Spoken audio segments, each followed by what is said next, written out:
Hello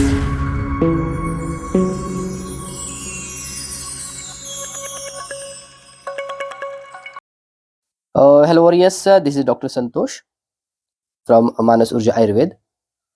आता याच्यामध्ये पहा की कशा पद्धतीनं महाराष्ट्र शासन सार्वजनिक आरोग्य विभाग यांनी जी वैद्यकीय अधिकारी गट अ ची जी पदभरती करण्यासाठी ऍड दिली होती ती ही डिटेल ऍड आहे ना, डिटेल्स. याच्यामध्ये डिटेल्स आलेले. तर याच्यामध्ये कशा पद्धतीनं एक्झाम घेतली जाईल किंवा एक्झाम होणार आहे का नाही याची सर्व चर्चा आपण इथं करूया. थोडक्यात करूया, ठीक आहे. महत्वाच्या गोष्टींना मी अशा पद्धतीनं हायलाइट केलेलं आहे, ते आपण बघून घ्या. ठीक आहे. ओके. आता याच्यामध्ये काय दिलंय पहा की वेतन स्तर जो असणार आहे तो 7व्या वेतन आयोगानुसार असणार आहे आणि जो बँड असणार आहे तो एस बँड या पद्धतीने, म्हणजे पेमेंट चांगला आहे. ठीक आहे. याच्यावरती पदभरती करण्यासाठी त्यांनी या वेबसाईटवरती ही जे arogya.maharashtra.gov.in वर आहे माहिती दिलेली आहे, आता अपलोड केलेलं आहे. आणि उमेदवारांनी या वेबसाईटवरती जाऊन ऑनलाईन पद्धतीने फॉर्म भरायचे. कोणती वेबसाईट आहे ती? www.morecruitment.mahaarogya.com. इथपर्यंत माहिती आहे. आता सर्व कागदपत्रांच्या स्वसाक्षांकित, हे महत्वाचं आहे, स्वसाक्षांकित है ना, सेल्फ अटेस्टेड या प्रति अपलोड करायच्यात ऑनलाईन पद्धतीने फक्त. ठीक आहे.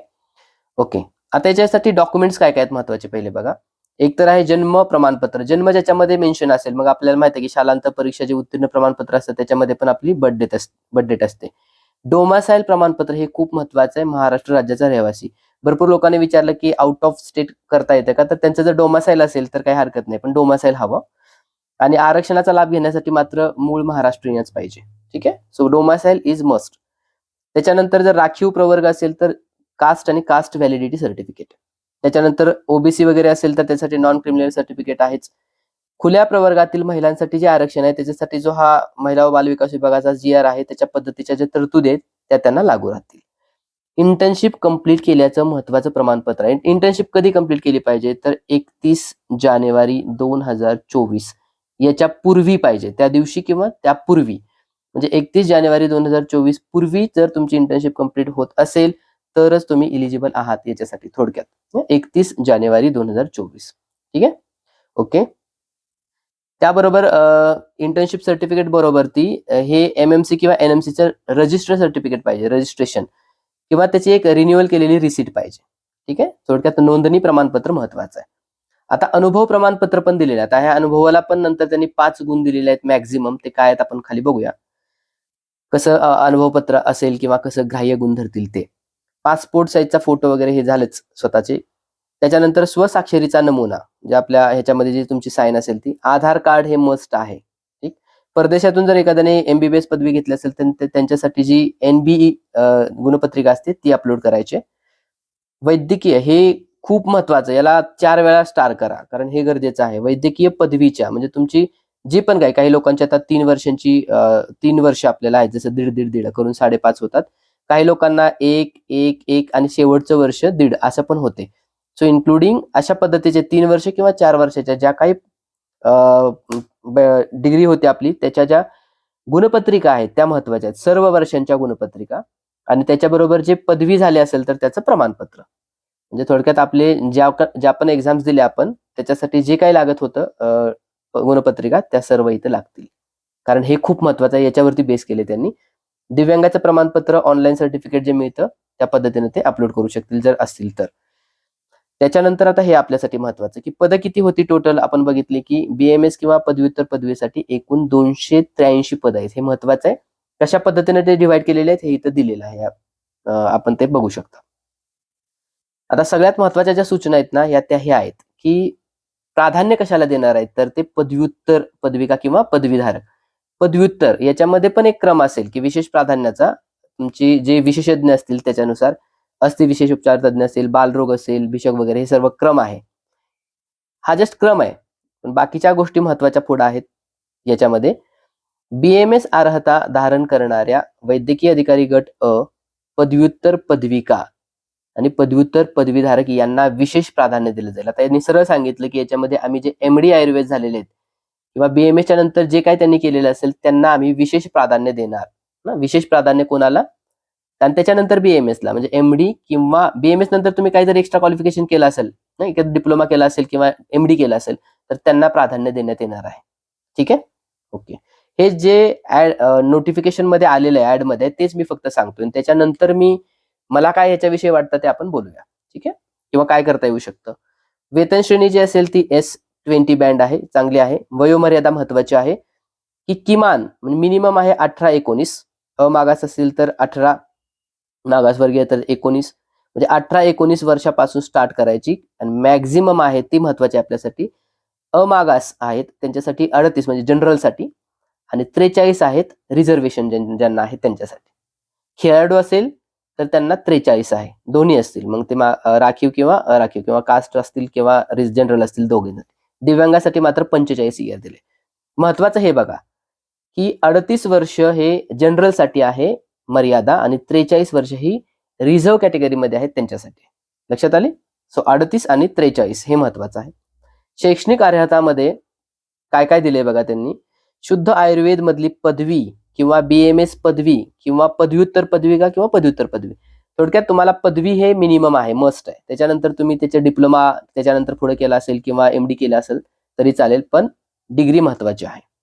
आता 31 जानेवारी 2024 या दिनांकापूर्वी किंवा दिनांकास इंटर्नशिप कंप्लीट असलेलं आणि नोंदणी प्रमाणपत्र म्हणजे NMC किंवा MMCचं नोंदणी प्रमाणपत्र म्हणजे registration. So internship completion certificate आणि रजिस्ट्रेशन सर्टिफिकेट पाहिजे. आता हे 31 जानेवारी 2024 पूर्वीचं पाहिजे, हे लक्षात घ्या.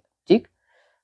त्याच्यानंतर काय दिलंय त्यांनी की कधीपासून फॉर्म भरायचे, तर 1 फेब्रुवारी 2024 पासून ते 15 फेब्रुवारी 2024 पर्यंत ऑनलाईन पद्धतीनं शुल्कासहित. आता ते शुल्क किती आपण बघूया, 1,700 आहे, ते आपण पुढे बघूया. वेबसाईट कोणती आहे तर morecruitment.mahaarogya.com. ठीक आहे. निवड प्रक्रिया ही सगळ्यात कळीचा मुद्दा आहे. याच्यामध्ये खूप महत्वाची गोष्ट आहे, कशा पद्धतीने ते निवड प्रक्रिया करणार आहेत बघा. आणि हाच थोडा कॉन्ट्रोवर्शियल मुद्दा होऊ शकतो. त्यांनी काय केलंय, त्यांनी असं म्हटलं की काही विद्यापीठामध्ये पदव्युत्तर पदवी किंवा जी डिग्री असते त्यांच्या गुणांच्या ऐवजी ग्रेडेशन सिस्टीम असते. त्याच्यामुळे त्यांची गुणाबाबतची निश्चितता ठरवता येत नाही किंवा गुणानुक्रम लावण्यास अडचण येते ग्रेडेशन सिस्टीममुळे. मग यांनी काय केलं, पदव्युत्तर पदवी किंवा पदविका म्हणजे आफ्टर BMS डिप्लोमा किंवा MD या धारकांची MBBSच्या सरासरी गुणावरती ही केली. MBBS लोकांसाठी आहे, हे आपल्यासाठी नाहीये. BMS साठी काय दिलं की पदव्युत्तर पदवी धारकांना प्राधान्य देण्यात येईल. आता हे सर्व मगाशी सांगितलं मी की BMS करून काही डिप्लोमा केला असेल किंवा BMS नंतर MD केलं असेल त्यांना प्राधान्य आहे.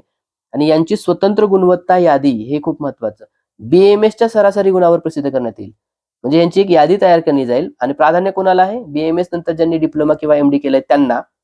आणि त्यांची यादी कशी डिक्लेअर केली जाईल, तर BMSची जी सर्व इयरची जी गुण आहेत सरासरी केली जाईल त्यांची आणि त्याच्यानुसार प्रसिद्ध केली जाईल. आणि याच्यानंतर मग BMSच्या पदवीधारकांचा विचार केला जाईल. म्हणजे BMS लोकांनी थोडंसं गप्पच बसण्यासारखं आहे. BMS नंतर डिप्लोमा किंवा MD केलेल्या लोकांची पहिली यादी केली जाईल. कशाच्या बेसवर, तर BMSचे जे काही तुमचे इयर होते त्यांची सरासरी गुणांच्या बेसिसवर ते, आणि त्यांना यांनी 95% क्रायटेरिया केलाय आणि अनुभवासाठी 5%. म्हणजे गुण देताना हे 2 क्रायटेरिया त्यांनी डिसाईड केले. ठीक आहे. आता याच्यामध्ये पुढे काय बघा, आता इथं बघितलं की BMS पदवीच्या सर्व वर्षामध्ये मिळालेल्या, एका फायनल नाहीये, सर्व वर्षामध्ये मिळालेले सरासरी गुणांचे 95% ते परिवर्तन करणार आणि अनुभवाचा गुण देण्यासाठी जास्तीत जास्त 5 देतील. मग 5 कसं करतील, तर प्रत्येक पूर्ण वर्षाकरता 1 गुण अशा पद्धतीने अनुभव देतील. मग हे अनुभव कुठून गोळा करणार ते खाली खाली दिलेले त्यांनी. कंत्राटी असो किंवा तुम्ही कॉन्ट्रॅक्टमध्ये असाल किंवा केंद्र राज्य शासनाच्या अंकित जर तुमची सेवा झाली असेल किंवा महानगरपालिकेतील सेवा असेल तर ती सुद्धा कन्सिडर केली जाईल. कशासाठी, अनुभवासाठी. मॅक्झिमम किती आहेत त्याला, 5%. 95% कशाला आहेत, तर तुमचं BMS पदवीमध्ये तुम्ही MD असला तरीही BMS पदवीमधील सर्व वर्षामध्ये मिळालेल्या सरासरी गुणांना 95% मध्ये ते कन्वर्ट करते. आता हे खूप डेंजर गोष्ट झालेली आहे. आपण त्याच्याविषयी बोलूया थोडक्यात. थोडक्यात काय म्हणता हे की पदवी परीक्षेमधील सर्व वर्षामध्ये मिळालेले सरासरी गुण 95%, अनुभवाचे गुण 5%, असे करून 100%ची आम्ही यादी तयार करणार आणि त्या यादीनुसार नंतर सक्षम प्राधिकाऱ्यांना जे अनुभव दिले असेल ते आम्ही ग्राह्य धरणार आहोत. अनुभवाच्या मूल्यांकनासाठी अंतिम दिनांक कोणता, 31 जानेवारी 2024. याच्या पूर्वीचे अनुभव पाहिजेत. अनुभव तुमचा सक्षम अधिकाऱ्याने दिलेले प्रमाणपत्र पाहिजे. स्वसाक्षांकित सगळ्या प्रती पाहिजेत. डोमासाईल महाराष्ट्राचा पाहिजे. आरक्षणाचा लाभ केवळ महाराष्ट्राच्या रहिवासी असणाऱ्या ह्यांना लागू मिळेल. वैध असलेले NMC किंवा MNCचं जे आपलं म्हणतो ना MMCचं प्रमाणपत्र किंवा रिन्युअल रिसिट असेल, म्हणजे आपलं नोंदणी प्रमाणपत्र, त्याला रजिस्ट्रेशन सर्टिफिकेट आपण म्हणतो, नॉन क्रिमिनल ज्यांना लागू आहे त्यांनी NCL दाखल करावं. पात्र उमेदवारांची गुणवत्ता यादी ते वेबसाईटवर जाहीर करतील. नियुक्ती ते देतील त्यांना आणि त्यांनी मग त्यांच्या ठिकाणचे जे उपसंचालक कार्यालय आहे तिथे जाऊन मूळ प्रमाणपत्रासह छाननी करून घ्यायची व्यक्तिशः. म्हणजे थोडक्यात लक्षात घ्या की यांना एक्झाम घ्यायची नाहीये. त्यांनी डायरेक्ट सिंपल पद्धतीनं देऊन टाकलं की अगोदरची जी काही तुमचे गुण असतील BMS मधील डिग्री मधील गुण त्या सगळ्यांची सरासरी 95% केली आणि अनुभव 5%. आता निवड झाल्यावर काय आहे ती 2 वर्षाचा तुमचा प्रोबेशन कालावधी आहे. पदोन्नतीसाठी त्यांना संधी दिली जाईल. कोणत्याही प्रकारचा खाजगी व्यवसाय करता येणार नाही. किमान 5 वर्षाची शासकीय सेवा साठीचा थोडक्यात बॉन्ड आहे, अदरवाईज दंड लागेल. 3 वर्षाची तुमची ही सेवा झाल्यानंतर रजा वगळून मग तुम्ही MDच्या शिक्षणासाठी तुम्हाला जर करायचं असेल पुढे जर जे फक्त BMS असेल त्यांना MD करायला असेल तर ते MD साठी जाऊ शकतात. कमीत कमी 3 वर्षांची सेवा पाहिजे. हे जनरल त्यांचे काही रूल्स दिलेले आहेत. आता उमेदवाराने जर एकापेक्षा जर जास्त अर्ज भरला तर सर्वच अर्ज बाद करण्यात येतील. हे पण थोडंसं लक्षात घ्या. अदरवाईज गडबड कराल. एकापेक्षा जास्त अर्ज भरायचे नाहीयेत. वेबसाईट तुम्हाला माहित आहे morecruitment.mahaarogya.com याच्यावरती ऑनलाईन पद्धतीने भरायचं आहे. याचं जे शुल्क आहे हे शुल्क महत्वाचं दिलेलं आहे त्यांनी. जनरल जे आहेत राखीव त्यांना 1,000 रुपये आणि मागासवर्गीय म्हणजे जे रिझर्व्ह आहेत त्यांना 700 रुपये आहे. ह्याच्या व्यतिरिक्त काही बँक चार्जेस असतील तर तुम्हाला द्यायचे आहेत.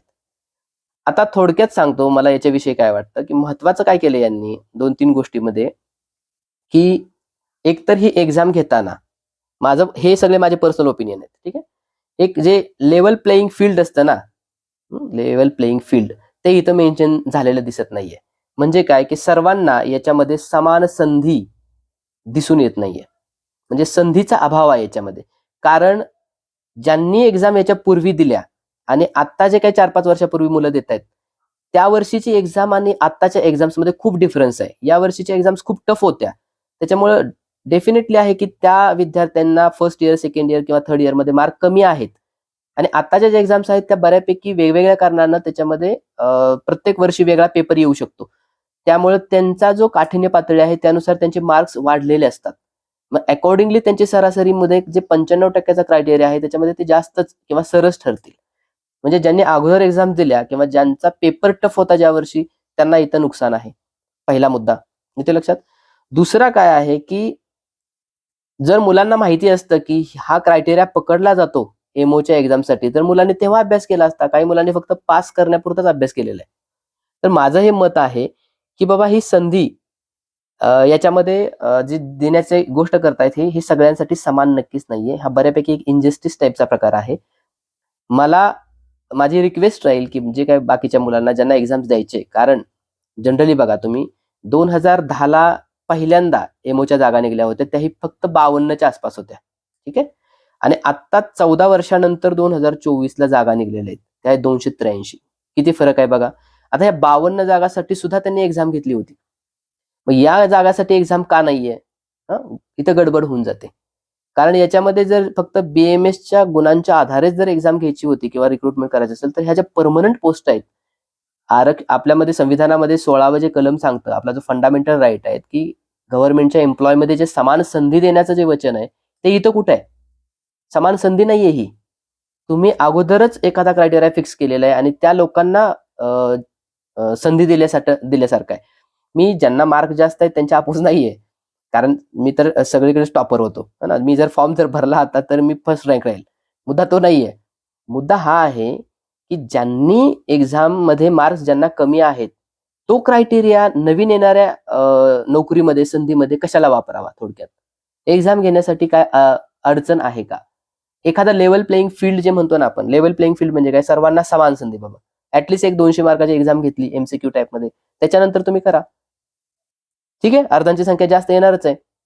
पण या क्रायटेरियाने काय झालं की ज्यांना मार्क्स कमी होते कोणत्याही कारणामुळं त्यांना याच्यापासून वंचित केल्यासारखं आहे असं माझं वैयक्तिक मत आहे. ठीक आहे. याच्याविषयी कोणाला कोणत्याही एका गटावरती किंवा कोणत्याही गटानं नाराज होण्याचं कारण नाहीये. कारण लेव्हल फील्ड मला तरी इथं सतत विवेकबुद्धीला दिसत नाहीये. सो ज्यांना ज्याच्या पद्धतीनं पॉसिबल असेल त्याच्या पद्धतीनं मला वाटतं की माननीय शासनाकडे तशा पद्धतीने एक रिक्वेस्ट करावी की बाबा अशा पद्धतीचा एक इनजस्टिस इथं दिसतोय तर त्याच्यावरती काय उपाय करता येईल का? कारण ह्या जागा सारख्या येत नाहीत. एक जागा म्हणजे एखाद्या कुटुंबाचं पूर्णच लाईफ सेट असते. याच्यामध्ये 283 जागा आहेत. खूप जास्त जागा आहेत. एक तर सध्या संधी नाही आहेत, रोजगाराच्या संधी खूप कमी आहेत. त्याच्यामध्ये गव्हर्नमेंट पोस्ट खूप वर्षांनी काढताय, 14 वर्षानंतर आलेली पोस्ट आहे. आणि याच्यामध्ये जर लेवल प्लेइंग फील्ड नसेल तर गडबड आहे. लेवल प्लेइंग फील्ड का नाहीये म्हणतोय, कारण आता बघितलं मग सांगितल्याप्रमाणे की आत्ताचे पेपर्स बघा आणि 14 वर्षापूर्वीचे पेपर्स बघा, जमीन आसमानाचा फरक आहे. किंवा त्यांच्या गुणपत्रिका पण बघा, बिलकुल मार्क देत नव्हते मास्तर लोक आपली. आता भरपूर मार्क्स यायला लागलेले आहेत. कारण काही असेल, मटेरियल अवेलेबल आहे, अवेअरनेस आहे, मुलं हुशार आहेत, याच्याविषयी काही डाऊट नाहीये. पण हे एक लेवल फील्ड नाहीये ना नक्कीच. 2008 आणि 2020 याचा पेपर बघा कशा पद्धतीनं फिक्स होईल, तुम्हाला लक्षात येईल. गडबड आहे इथं. सो माझं हे वैयक्तिक मत राहील, ज्यांना ज्यांना जशा जशा पद्धतीनं शासनाकडे पाठपुरावा करता येईल त्यांनी तो करावा आणि त्यांच्या कानावरती ही गोष्ट नक्की घालावी की बाबा या पद्धतीचा जो क्रायटेरिया लावलेला आहे किंवा निवडीचा निकष जो आहे तो थोडा चेंज करता येईल का बघा. कारण याने काही लोकांवरती, म्हणजे काही म्हणण्यापेक्षा बऱ्यापैकी मॉबवरती अन्याय झाल्यासारखा, त्यांचा तो अधिकार आहे नो डाऊट, परंतु दिसताना याच्यामध्ये थोडासा इनजस्टिस त्या लोकांवरती झालेला दिसतोय. ठीक आहे, याच्यासाठी काही पाठपुरावा करायचा असेल तर मिळून करूया, परंतु जस्टिस व्हावा एका ठिकाणी ही एक अपेक्षा आहे. ठीक आहे, अदर काही इन्फॉर्मेशन तुम्हाला याच्या संबंधी मिळाली तर पर्सनली मला नक्की शेअर करा. परंतु हे माझी वैयक्तिक मतं होती. तरी पण ज्या एक्झामचे फॉर्म्स भरायला सुरुवात आहे ते फॉर्म्स मात्र भरायला सुरुवात करा, काही प्रॉब्लेम नाही. बदल झाला तर नक्कीच वेलकम आहे. कोणत्याही गटावरती किंवा शासनावरती आपल्याला दबाव टाकायचा नाहीये, परंतु आपली बाजू किंवा आपलं म्हणणं, आपल्या मनामध्ये जी गोष्ट आहे ते नक्की त्यांच्यापर्यंत पोहोचायला हवी, व्यवस्थित पद्धतीनं, कन्व्हिन्सिंग मेथडनं. ठीक आहे, okay, thank you for listening, have a nice day.